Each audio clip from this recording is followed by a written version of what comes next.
Donc, merci à tous de vous être connectés et de participer à ce Café e-Santé. Donc, c'est le 3e Café e-Santé d'une série dédiée à la téléexpertise et sur lequel on fera un focus plus particulier sur la téléexpertise dans le domaine libéral.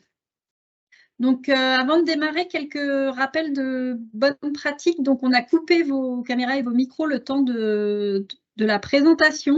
Donc, on aura un premier temps où on aura le docteur Perrin qui va nous faire un retour d'expérience. On vous fera en très rapide une démonstration de l'outil et ensuite, on activera vos micros si vous voulez poser des questions. Vous avez la possibilité tout au long de la présentation aussi de poser des questions dans le chat. On reprendra vos questions, soit on y répondra si c'est de notre ressort côté GCS Sarah pendant la présentation, soit on laissera le docteur Perrin y répondre à l'issue de la présentation. Petit point d'information, donc ce webinaire est enregistré. Il sera disponible sous forme de replay, notamment si certains d'entre vous doivent nous laisser avant la fin, ou si d'autres personnes qui n'ont pas pu se connecter veulent le revoir. Voilà. Donc, pour présenter les intervenants, donc effectivement, je ne vais pas présenter donc Cécilie Posso, directrice adjointe du GCS Sarah. Je vais laisser principalement la parole au docteur Perrin, que je remercie de participer, de nous partager son expérience sur la téléexpertise. Le docteur Perrin est donc dermatologue libéral en Savoie et elle est avec Annabelle Goiseau, qui est animatrice territoriale en Savoie également. Docteur Perrin, du coup, je vous laisse la main, si vous voulez. Donc, bonjour tout le monde, moi je suis dermato à Aix et on a commencé doucement à faire de la télé-expertise il y a une petite dizaine d'années parce qu'on a vu, on a été tout d'un coup beaucoup moins nombreux, c'est-à-dire qu'en une année on s'est pratiquement trouvé 2 fois moins, avec une population qui augmentait, avec des territoires assez étendus, des gens qui viennent du fond de la vallée, donc avec des problèmes de circulation, de temps de trajet, avec aussi une augmentation ces 20 dernières années du nombre de cancers cutanés qui a fait qu'on avait de plus en plus de travail, et puis en voyant arriver des patients un petit peu trop tard, alors que dans les grandes villes, on voit quand même un certain nombre de patients qui n'ont pas grand-chose. Donc, forcément, on s'est dit qu'il fallait faire quelque chose pour rationaliser l'offre de soins. Donc, notre but, ça a été que les collègues puissent facilement nous joindre pour tout ce qui est semi-urgence, sachant que vraiment, les urgences vitales, c'est pas en libéral de gérer ça, mais c'est directement fait par les médecins du CH. Et puis, à l'inverse, éviter de voir des gens qui n'ont pas de problème, dire qu'on voit beaucoup de gens, nous, qui ont des lésions qui bougent, en particulier beaucoup de kératoses séboréiques qui sont tout à fait bénignes, mais comme elles sont vraiment très fréquentes, si on ne fait pas attention, ça peut représenter un volume de consultation extrêmement important. Et puis, petit à petit, avec les outils informatiques qui se démocratisaient, on avait de plus en plus de demandes d'avis par mail, par SMS, par téléphone. Et donc, à la fin de la journée de travail, on avait 3-4 sources de demandes d'avis différentes, ce qui faisait que ça rajoutait quand même pas mal de temps de travail à la journée normale qui était déjà assez longue. Et puis, on avait quand même des risques d'oublier un truc. Et en plus, en dermato, il y a l'image qui est souvent utile pour préciser assez rapidement le diagnostic. Donc, c'est sûr que dans notre spécialité, ça a été quelque chose qui était intéressant.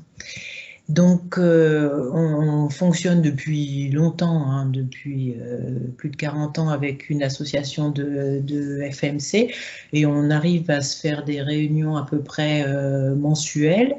Et donc, on a mûri le projet lentement mais sûrement. Et donc, on a abouti à se dire qu'on allait faire un tour de garde hebdomadaire pour gérer les avis des collègues généralistes. Alors, on a décidé que ce serait hebdomadaire parce que ça nous semblait le moyen le plus pratique, mais on a réfléchi à faire tous les jours, à mettre 2 médecins par semaine. Donc pour l'instant, on fonctionne avec ce rythme-là. Et donc on promet de répondre aux avis que les collègues nous demandent en 3 jours ouvrés maxi. En général, en 24 heures, maxi 48 heures, on arrive à répondre aux questions qu'on nous pose. Et donc on avait soumis notre projet à l'ARS, au Conseil de l'Ordre en 2016. Et donc c'est là qu'on a commencé à se lancer à faire de la télé-expertise.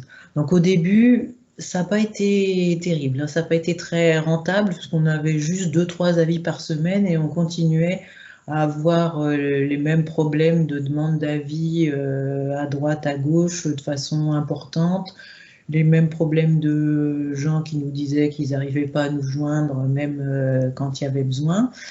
Donc pendant plusieurs années, ça a vivoté un petit peu comme ça. Et puis en fait, ça a changé, il faut bien dire, avec le Covid, hein, où on a tous fait beaucoup plus de télémédecine, et peut-être aussi avec une génération de médecins un peu plus jeunes et plus habitués à l'informatique, et le fait qu'on ait tous maintenant des smartphones dans la poche et que c'est facile pour tout le monde de prendre des photos et de les transmettre à des collègues. Donc en pratique, comme je vous disais, on a gardé notre système de semaine de garde. Donc depuis le début de l'année, on vous montrera les statistiques, mais on a passablement plus d'avis, donc on est obligé d'alléger notre planning perso de consultation pour pouvoir gérer ces demandes d'avis. Et puis, il y a un certain nombre de patients qu'on doit voir. Donc, en principe, quand on est de semaine de garde, c'est nous qui voyons les patients qu'on a vus en télémédecine. Et donc, il faut qu'on prévoie entre un tiers jusqu'à la moitié des patients à voir en consultation présentielle, mais avec des délais qui sont variables. Il y a des gens qu'on doit voir dans les 48 heures et il y a d'autres choses qui attendent facilement un mois.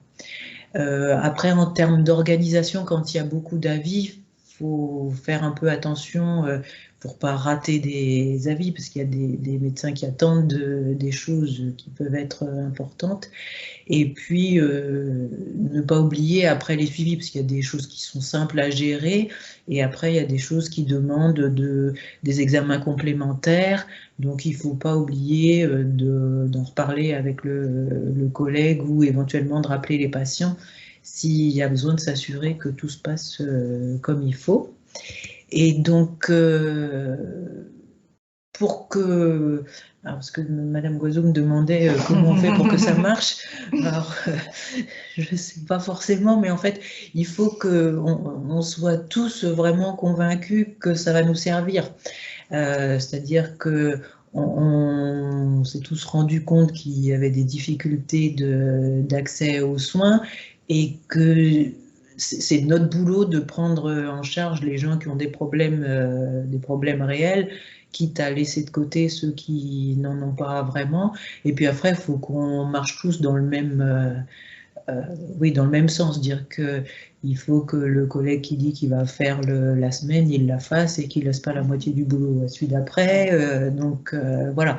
Donc ça nécessite effectivement de connaître les collègues avec qui on travaille, mais bon, nous, ça se passe bien. Après, pour les demandes d'avis, nous, on n'avait pas fait de formulaire type, parce que c'est vrai que quand on a à remplir des choses avec des tas de cases, a priori, on est tous médecins, on sait ce qui est important et ce qui ne l'est pas, mais c'est vrai qu'il nous faut, comme toujours, les antécédents notables, les traitements en cours, et puis qu'il nous faut des photos de qualité, parce que dans tout ce qu'on avait comme mail, la moitié du temps, il y a des photos floues, donc de toute façon, on ne peut rien faire avec. Hein, donc voilà, donc il faut un peu de respect mutuel pour que ça fonctionne. Et donc ça fait depuis le début 2023 que ça fonctionne pas mal. Et Honnêtement, on a nettement moins de demandes d'avis autres par mail banal, par SMS, donc par WhatsApp. Enfin, moi, j'en ai beaucoup moins. Et ça nous permet de mieux organiser les rendez-vous qu'on doit donner aux patients, hein, donc en priorisant les choses qui sont médicalement prioritaires.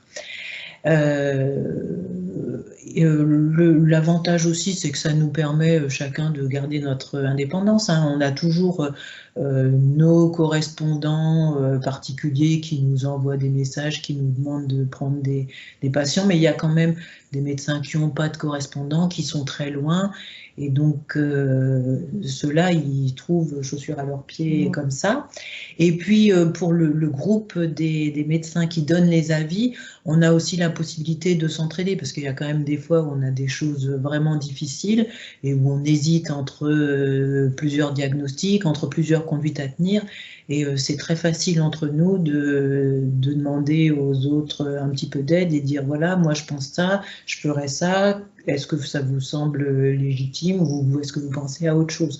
Donc c'est un système agréable, je veux dire que ça renforce la collaboration entre les dermatos et les généralistes, mais entre nous, le groupe de dermatos qui assumons ce système, ça nous oblige à nous entraider, à communiquer, et c'est agréable donc, à faire.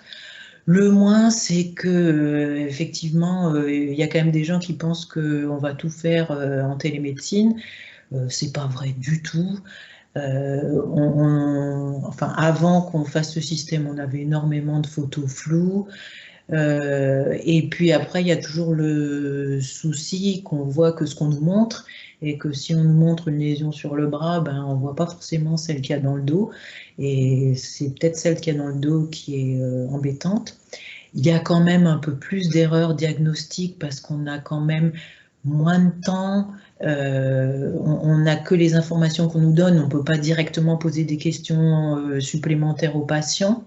Donc, il faut quand même faire attention à rester prudent et à ne pas hésiter à dire quand on ne peut pas conclure à quelque chose. Il ne faut pas hésiter à le dire, soit à reconvoquer les patients, soit à demander des informations complémentaires aux collègues qui nous demandent. Et puis après, il y a quand même une forte pression aussi de la part de certains patients, surtout quand ils viennent de loin, mais qui voudraient qu'il décroche son téléphone et puis que dans l'heure qui suit, il y a un médecin qui lui a résolu son problème, envoyé une ordonnance et que ça ne soit pas plus compliqué que ça. Voilà. Et puis ben, après, bon, on a quand même bien sûr quelques difficultés. C'est pas toujours facile quand il y a beaucoup d'avis, que les avis du vendredi soir qui sont vus par l'un, ils sont pas complètement gérés forcément le lundi matin. Donc, il faut que chacune, on repère nos patients à nous et s'astreindre à aller jusqu'au bout pour le suivi.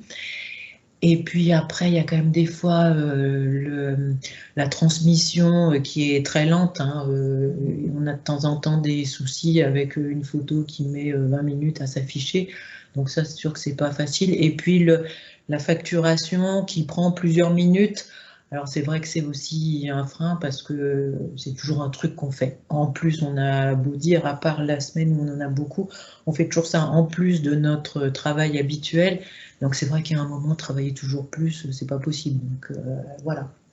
Donc là, vous avez nos statistiques d'avis de l'année 2023. Donc en 2023, on a commencé tout doux et puis après, on a refait une annonce par le biais du Conseil de l'Ordre, voilà, pour dire en que mai, du coup, on peut voilà. bien voir en mai, effectivement. Et du coup, bon, ben, on voit qu'au printemps, on s'est mis à en avoir beaucoup plus. Donc voilà. Donc, et puis depuis, ça se maintient et je pense que c'est un service que les collègues généralistes apprécient. Et puis nous, je pense qu'on a pris nos marques pour s'organiser.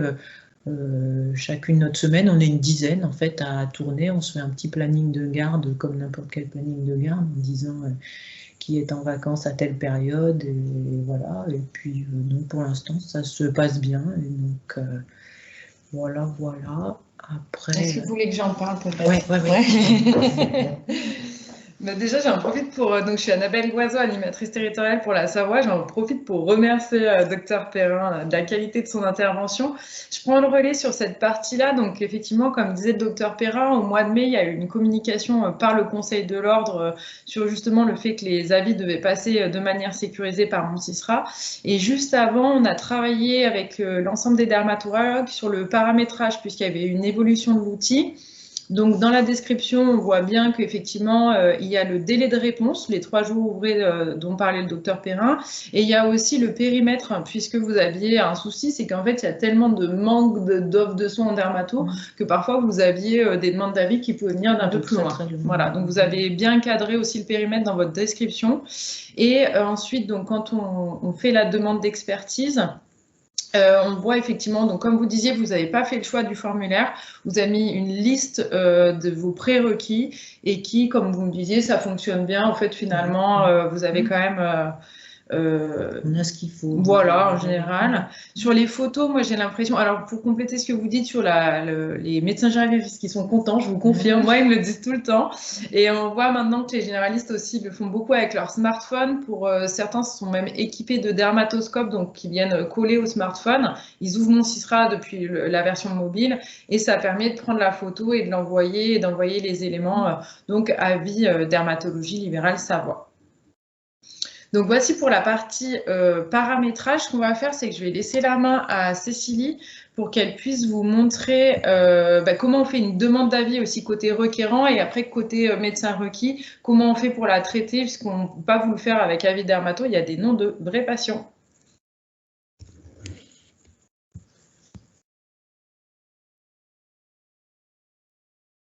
Donc effectivement, merci à toutes les deux. Je reprends la main. Donc, je vais déjà vous montrer côté requérant comment on peut faire adresser une demande d'avis. Donc, quand vous êtes connecté dans Moncisra, vous avez le plus ici qui vous donne accès aux différents modes d'envoi et vous avez un bouton qu'on a ajouté à l'automne qui s'appelle « Demander une expertise ». Donc, si vous cliquez sur ce bouton, vous accédez directement à l'annuaire des experts, donc des professionnels qui se sont déclarés eux-mêmes comme experts dans Moncisra. Donc, vous pouvez rechercher directement par nom si vous connaissez le nom d'une personne. Sinon, vous pouvez chercher par spécialité. Par exemple, je vais reprendre dermatologie en Savoie. Voilà. Et vous allez retrouver le compte d'avis que vous montrez à Annabelle, avis dermatologie libérale Savoie et les autres avis dermatologie qui existent. Pour vous faire la démonstration, je vais prendre un compte de test.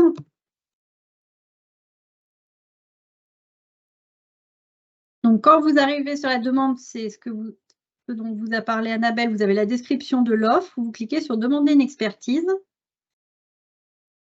Et alors, après, vous avez une succession d'étapes qui sont paramétrées par l'expert au choix de l'expert. Donc, moi, dans mon cas, j'ai rendu obligatoire le fait de choisir un patient.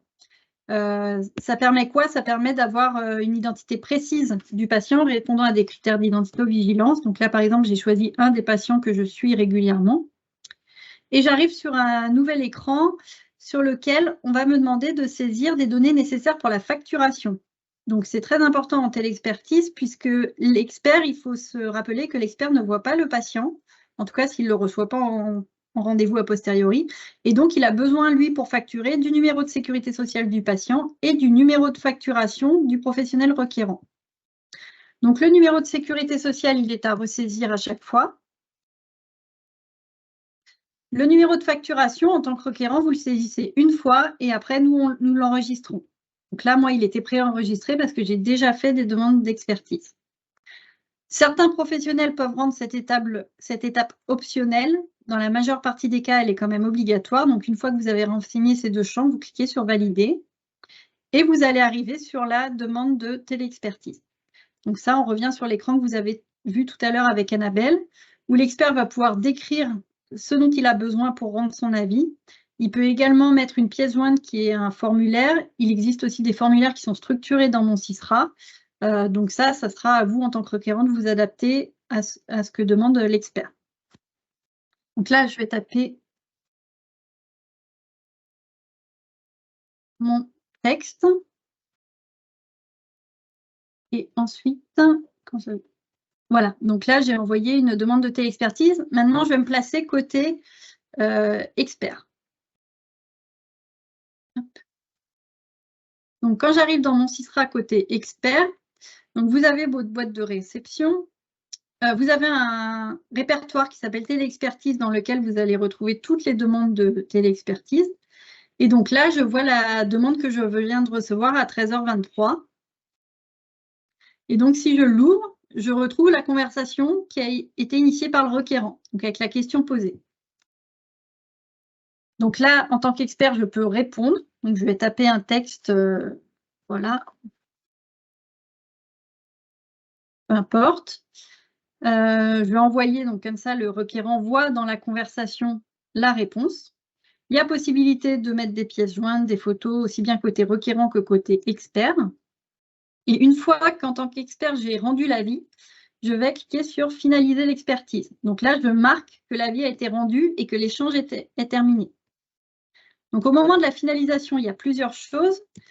Premièrement, je peux choisir de facturer ou de ne pas facturer. Par exemple, dans un certain nombre de cas, le docteur Perrin mentionnait que des fois, il faut recevoir le patient en consultation derrière. Du coup, dans ces cas-là, il y a certains cas où il n'y aura pas de facturation. Donc à ce moment-là, on choisit pas de facturation. Si vous facturez, la cotation pour un expert, c'est TE2, donc c'est rémunéré 20 € pour rappel. Donc vous choisissez l'acte de cotation TE2. Je précise que la facturation ne se fait pas dans mon CISRA, il faut toujours faire la facturation dans le logiciel métier, dans le logiciel de facturation. Donc là, on retrouve les informations du demandeur, donc du requérant, avec son nom et le numéro de facturation qu'il a saisi. Et côté expert, on peut choisir donc, la personne qui a rendu l'avis en son nom. Si je reprends l'exemple du docteur Perrin, elle rend les avis au nom d'une boîte qui s'appelle Avis Dermatologie Savoie. Mais derrière, il y a 10 médecins qui sont derrière cette boîte d'avis. Donc, grâce à ce menu, ils peuvent sélectionner quel est le médecin en tant que personne physique qui a rendu l'avis. Et ensuite, ils peuvent rentrer leur numéro de facturation. Donc, de la même façon, c'est un numéro qui est enregistré, il n'y a qu'à le saisir une fois.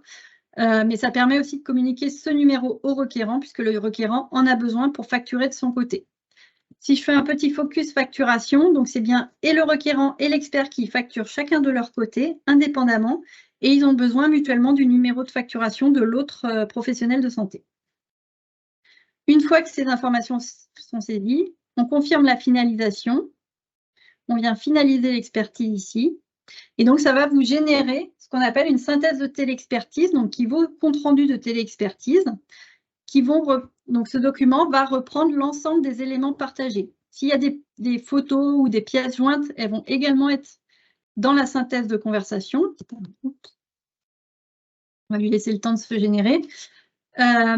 Donc, tout sera dans cette synthèse et cette synthèse, vous pouvez la placer dans votre logiciel métier. Ça vous permet de conserver une trace. Il est obligatoire de conserver un compte-rendu de téléexpertise suite à cet échange. Voilà pour les principales fonctionnalités. Je vais essayer de la rouvrir. Je ne sais pas si ce sera disponible depuis. Un petit peu de temps aujourd'hui. Donc voilà pour le processus. Si je reviens côté requérant, donc je reviens sur mon CISRA bureau.